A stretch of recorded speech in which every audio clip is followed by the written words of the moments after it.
అందరు ఎమ్మెల్యేలను మీరే ఇన్వైట్ చేయండి. అధికారంలో ఉన్న రేవంత్ రెడ్డి గారు పెట్టకపోతే మీరు పెట్టండి. ఇది మన పార్లమెంట్ కదా, ఇది కరీంనగర్ మన ఊరు కదా. కరీంనగర్ పట్టణంలో అయింది, మన పట్టణంలో మన దగ్గర అవుతున్నాయి కదా. ఇలా 9 ఇల్లీగల్ వెపన్స్ కరీంనగర్ లో ఉన్నాయి మన పట్టణంలో కదా. ఎందుకు పెట్టరు బండి సంజయ్ గారు? దీని మీద బాధ్యత లేదా? పనికిరాని ముచ్చట్లు మాట్లాడు బంద్ చేయండి. పనికిరాని ముచ్చట్లు బంద్ చేయండి. సబ్జెక్ట్ ఉంటే మాట్లాడు, సబ్జెక్ట్ లేకపోతే మూసుకొని ఇంట్లో వండు. మీరు కేటీఆర్ గారు మాత్రం విమర్శిస్తే ఊకునే ప్రసక్తి లేదు. ఎస్ బరాబర్, KTR is a brand. KTR is a brand. మీరు అవునన్నా కాదన్నా KTR himself is a brand. ఇలా ప్రపంచంలో తెలంగాణ గుర్తుపడుతున్నారంటే కేసీఆర్ నాయకత్వంలో కేటీఆర్ గారు పనిచేసినందుకే. ఇది వాస్తవం. ఇది ప్రజలకు తెలియదా? మీరు ఎంత మొత్తుకున్నా ప్రజలందరూ కూడా చూస్తా ఉన్నారు. ఇది మంచి పద్ధతి కాదు. మీరు వెంటనే మళ్ళా చెప్తున్నా, కరీంనగర్ జిల్లాలో లా అండ్ ఆర్డర్ మొత్తం గాలికి పెట్టిర్రు. వీళ్ళు గూగుల్ పేలు ఇలా పైసలు అందరు సిఐల దగ్గర పైసలు వసూలు చేసి సిపికి ఇచ్చే వరకే అయిపోతుంది. ఈ కరీంనగర్ 2 టౌన్ సిఐ గారు లా అండ్ ఆర్డర్ ఎటువైంది? ఆ జల్సాలు చేసుకోనికి, బరేకాన దావతులు చేసుకోవడానికి, పోలీసు వాళ్ళ దగ్గర పైసలు వసూలు చేసి సిపిలు ఇవ్వడానికే ఉన్నారా మీరంతా? దేనికున్నారు మీరు? సిపికి పైసలు ఇచ్చుకోవడానికి, వసూలు చేసుకోవడానికే ఉన్నారా ఈ జిల్లాలలో? హోంగార్డులను ట్రాన్స్ఫర్ చేసుకొని పైసలు వసూలు చేసుకోవడానికా మీరు ఉన్నది? ఇలా మీరు జల్సాలు చేసుకోవడానికి, ఫైరింగ్ చేసుకొని బోనాలపల్లిలో ఫైరింగ్ చేసుకోవడానికా మీరు ఉన్నది? మీ భార్యతో ఫైరింగ్ చేసుకున్నాడు, ప్రైవేట్ వ్యక్తులతో తీసుకొచ్చి ఫైరింగ్ చేపించి అమృతమ్మకి బుల్లెట్ తల్లి ఆ రోజు తనకట్లయింది. అసలు ఏమనుకుంటారు మీరు అందరూ? మేము ఖచ్చితంగా చెప్తున్నాం. ఇలా పోలీస్ ఆఫీసర్లు అందరు కూడా చెప్తున్నాం. మొన్న కేటీఆర్ గారు చెప్పింది కూడా చెప్తున్నాం. బరాబర్ చెప్తున్నాం. ఇవాళ 2 ఏళ్ల తర్వాత మళ్ళీ ఈ తెలంగాణ రాష్ట్రానికి కేసీఆర్ గారు ముఖ్యమంత్రి కాక తప్పదు. ఇలా ఎవరైతే ఇలా రేవంత్ రెడ్డి గారి జెండాని మోస్తున్నారో వాళ్ళకి తప్పకుండా హెచ్చరిస్తా ఉన్నాం. తప్పకుండా మీరు ఇబ్బందులు పడక తప్పదు. మీరు ఇలా చేసే తప్పులకి మీకు మళ్ళా గవర్నమెంట్ వచ్చిన తర్వాత రిటర్న్ గిఫ్ట్లు రాక తప్పదు. అది కూడా గ్యారెంటీగా చెప్తున్నాం. మంచి ఆఫీసర్లు మంచిగా పనిచేస్తున్న వాళ్ళకి మాకు పంచాయతీ లేదు. మీరు పనిచేయాలనే మేము కోరుకుంటున్నాం. ఇలా బండి సంజయ్ గారు ఏం మాట్లాడుతారు? వారు ఏం మాట్లాడుతారు? బండి సంజయ్ గారు కాదు, సారీ, కాంగ్రెస్ వాళ్ళు ఏం మాట్లాడుతారు? ఇలా పోలీసుల ఆత్మస్థైర్యం దెబ్బతీసేటట్టు కేటీఆర్ గారు మాట్లాడుతున్నారు. ఇలా పోలీసు వాళ్ళ ఆత్మస్థైర్యం దెబ్బతీయడానికి మేము లేము. ఇలా పోలీసు వాళ్ళు గడ్డి వీక్తురా అంటే మేము అడుగుతున్నాం. ఇలా కరీంనగర్ నడి బొడ్డున ఫైరింగ్ అవుతుంటే ఇలా అయిన 3 రోజులలో మళ్ళీ అలుగునూరు చౌరస్తాలో ఒక న్యాయవాదిని వెపన్లతో బెదిరిస్తుంటే గడ్డి వీక్తున్నారా అని మేము అడుగుతున్నాము. నేను చెప్పింది అబద్ధమైతే నా ముక్కు భూమికి రాపుతా. మళ్ళా 4 days కి 5th రోజు సాయంత్రం పిటిషన్ ఇచ్చింది కూడా మీకు చూపించిన. తను హైకోర్టులో వేసిన పిటిషన్ కూడా మీకు కాపీ నేను షేర్ చేస్తాను. నాకు కొంచెం డిలే అయింది, తను వేసిన పిటిషన్ నంబర్ కాలే, అది కూడా మీకు ఇస్తే ఇప్పుడు మీకు వాట్సాప్ లో పంపుతారు రేపని. దయచేసి దీన్ని పట్టించుకోండి. బండి సంజయ్ గారు మీరు చర్చకి వస్తారంటే మేము మా కేటీఆర్ గారు రావడానికి సిద్ధంగా ఉన్నారు. డ్రగ్ టెస్ట్ కి మీరు కూడా రావాలని మేము కోరుతున్నాం. మా కేటీఆర్ గారు కూడా వస్తారని మేము కోరుతున్నాం, చెప్తున్నాం. రేపు రేవంత్ రెడ్డి గారు కూడా రావాలని మేము కోరుతున్నాం.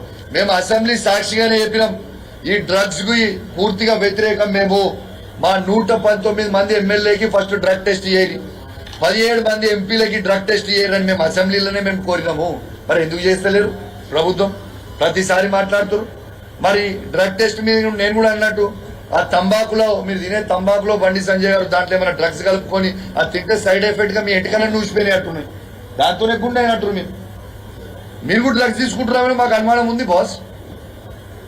ఇలా ఏం చేస్తున్నారు అనేది మీరు మాట్లాడాలి. ఖచ్చితంగా దీని మీద మీరు కూడా ఖచ్చితంగా స్పందించాలని కోరుతా ఉన్నాను. మీరు మర్యాదగా మాట్లాడితే మేము మర్యాదగా మాట్లాడతాం. మీరు మర్యాదగా మాట్లాడకపోతే మాత్రం మేము కూడా మర్యాదగా మాట్లాడడం.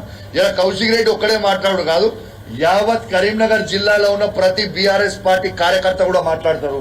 చాలు మస్తున్నాం మేము కూడా. దేఖలేంగి అంటే దేఖలేంగి, భయపడేటప్పుడు ఎవరు లేడు. మీరు ఖచ్చితంగా బండి సంజయ్ గారిని నేను రాష్ట్ర ప్రభుత్వం అనేది ఖచ్చితంగా వాళ్ళు రివ్యూ మీటింగ్ చేయాలని మొత్తం కరీంనగర్ జిల్లాలో పిలిచి ఇమీడియట్ గా పెట్టాలని నేను డిమాండ్ చేస్తా ఉన్నాను. ఇలా మీరు పెట్టకపోతే వాళ్ళు పెట్టకపోతే బండి సంజయ్ గారు మీరు కేంద్ర హోంమంత్రి మీరు పిలువు రివ్యూ మీటింగ్. మొత్తం కరీంనగర్ జిల్లాలో 13 మంది ఎమ్మెల్యేలను పిలవండి, మీరు పిలవండి, మేము వస్తాం, అడుగుదాం పోలీసు వాళ్ళని ఏం నడుస్తుందని. ఇది చాలా చాలా సీరియస్ ఇష్యూ అని తెలియజేస్తూ this is a failure of the government, it is failure of law and order. చాతగాని సిపి, చాతగాని ఇక్కడ ఉన్న 2 town CI, law and order పూర్తిగా తప్పిపోతా ఉంది. దయచేసి మళ్ళీ చెప్తా ఉన్నాను, దయచేసి దీన్ని వెంటనే సీరియస్ గా తీసుకోవాలి ప్రభుత్వం. దీని మీద సీరియస్ గా ప్రభుత్వం ఫెయిలియర్ అయితే దయచేసి ఇక్కడ నుంచి నేను చెప్తా ఉన్నాను, అమిత్ షా గారు దయచేసి మీకు దండం పెట్టి చెప్తా ఉన్నాం, ఇలా మా కరీంనగర్ జిల్లాలో కాపాడండి. మీరు ఇక్కడ పట్టించుకునేటోడు ఈ రాష్ట్ర ప్రభుత్వంలో లేదు. లా అండ్ ఆర్డర్ మొత్తం గాలి కొద్దేసిర్రు. ఇలా వెపన్స్ పెట్టుకుని ఓపెన్ గా తిరుగుతున్నారు. ఇలా అందరు ఎమ్మెల్యేల మీద, ప్రతిపక్షాల ఎమ్మెల్యేల మీద కూడా రెక్కిలు చేస్తున్నారు. నాకు అనధికారికంగా ఇన్ఫర్మేషన్ ఉంది, నేను ఉట్టిగా మాట్లాడలే. నాకు బరాబర్ నాకు ఐడియా ఉంది, నా మీద రెక్కి జరిగింది, నాకు బరాబర్ ఐడియా ఉంది. నేను అఫీషియల్ గానే చెప్తా ఉన్నా. టైం వచ్చినప్పుడు ఏది జరిగింది, ఎవరితో చేయించారు, దాంట్లో ఎవరెవరు ఇన్వాల్వ్మెంట్ ఉంది కూడా అది కూడా చెప్తా. కానీ రేపు ఏమైనా జరగరాంది జరిగితే దీనికి బాధ్యత వహించాల్సింది ప్రభుత్వమే. కరీంనగర్ జిల్లాలో ఆల్రెడీ మొన్న అయింది. వెంటనే దీనికి అదుపులోకి తీసుకొని దీన్ని చెయ్యండి అని విజ్ఞప్తి చేస్తూ, మరియు ఖచ్చితంగా ఇప్పుడు కన్నా రాష్ట్ర ప్రభుత్వం మేలుకుంటుందని, దయచేసి సీరియస్ గా యాక్షన్ తీసుకుంటారని. ఇలా డీజీపీ గారు సివి ఆనంద్ గారు, మీరు కూడా మంచి ఆఫీసర్, మీరన్నా జర లా అండ్ ఆర్డర్ ని ఇట్లా గాలికి వదిలేకురాదు. మీరు డీజీపీ అయినరు, రాగానే ఇది మీకు పెద్ద ఛాలెంజ్. డీజీపీ గారు మళ్ళీ మీకు కూడా చెప్తున్నాను, ఇవాళ మొన్న ఫైరింగ్ అయింది, మళ్ళా 5th నైట్ వెపన్స్ తోని యూపీ బండిలో వచ్చి బెదిరించిర్రు.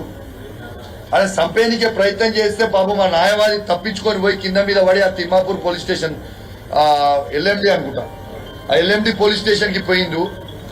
ఆ పోయింది వాస్తవం ఇది. అరే ఎటు పోతుంది ఇది లా అండ్ ఆర్డర్? వెపన్స్ తోని బెదిరిస్తుంటే ఎవరి సోయి లేకుంటున్నది. ఇప్పుడు నేను ప్రెస్ మీట్ మాట్లాడుతుంటే ఇక్కడ ఇంటెలిజెన్స్ వాళ్ళు కొందరు కూర్చున్నారు, ప్రెస్ మిత్రులాగా వచ్చి వాళ్ళ కూర్చున్నారు. అరే మా దగ్గర మీరు ఇంటెలిజెన్స్ కాదా, మా లెక్క మీరు చూసుడు కాదా? అసలు దొంగలు ఏడు నుంచి వస్తున్నారు, ఈ వెపన్స్ ఏడు నుంచి వస్తున్నాయి, అవి కనబడండి, అవి కనిపెట్టండి. It is a failure of intelligence, it is a failure of law and order. Open గా is it not a failure? Intelligence department వాళ్ళు, ఎస్బీ డిపార్ట్మెంట్ వాళ్ళు ఉన్నారు. ఇది మీరు ఏదో ఇట్లా కూర్చొని మేమేం మాట్లాడుతున్నామో రాసుడు కాదు. ఇలా మా ప్రజల బాగోలు కనుక్కోండి. కౌశిక్ రెడ్డితో గన్మెన్ ఎవరు, ఇలా కౌశిక్ రెడ్డి పిఏ ఎవరు, కౌశిక్ రెడ్డి అటెండర్ ఎవరు, కౌశిక్ రెడ్డి వంట మనిషి ఎవరు, గంగ్లా కమలాకర్ పిఏ ఎవరు, గంగ్లా కమలాకర్ వంట మనిషి ఎవరు, గన్మెన్ ఎవరు, ఎటు పోతుండు, తింటుండా, పనుకుంటుండా, ఇలా కౌశిక్ రెడ్డిని గివి కాదు కదా కావాల్సింది. ఇట్లాంటి లా అండ్ ఆర్డర్ అనేది పూర్తిగా గాలి తప్పుతుంది. వీళ్ళకి నేను ఇట్లా గట్టిగా ప్రశ్నిస్తున్నా. ఇలా కౌశిక్ రెడ్డి ప్రజల పక్షాన గట్టిగా నిలబడి ప్రశ్నిస్తుండు ప్రతి దాని మీద. ఇలా మా హుజరాబాద్ డంపింగ్ యార్డ్ మీద, ఇవన్నిటి మీద గట్టిగా అడుగుతున్నా అని.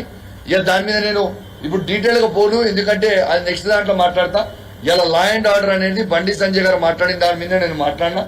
దయచేసి దీన్ని మాత్రం ఖచ్చితంగా మీడియా మిత్రులు దయచేసి దండం పెట్టి మీ మీడియా మిత్రులకు కూడా చెప్తున్నారు, మీరు చూపిస్తున్నారు కానీ దయచేసి నేను మాట్లాడింది ప్రతి దాంట్లో మీరు కూడా హైలైట్ చేయండి. మన కరీంనగర్ జిల్లా అని నేను ప్రామిస్ చెప్తున్నా, ఇది మంచిగా లేదు. లా అండ్ ఆర్డర్ గాడి తప్పింది. వాళ్ళ 5 వెపన్లు, మొన్న నిన్న 4 వెపన్లు, 9 ఇల్లీగల్ వెపన్లతో తిరుగుతా ఉన్నారు. ఇలా ఎమ్మెల్యేల ప్రతిపక్షంలో ఉన్న ఎమ్మెల్యేల మీద రెక్కి చేస్తా ఉన్నారు. ఇవన్నీ లా అండ్ ఆర్డర్ మంచిగా లేదు. ప్రతిపక్ష నాయకుల మీద రెక్కిలు చేస్తా ఉన్నారు. ఇది మంచిగా లేదు. దయచేసి ప్రభుత్వం ఒత్తిడి ఉన్నా మీరు నేను మాట్లాడింది ఖచ్చితంగా చూపియండి. లా అండ్ ఆర్డర్ అనేది పూర్తిగా గాలికి తప్పుతుంది.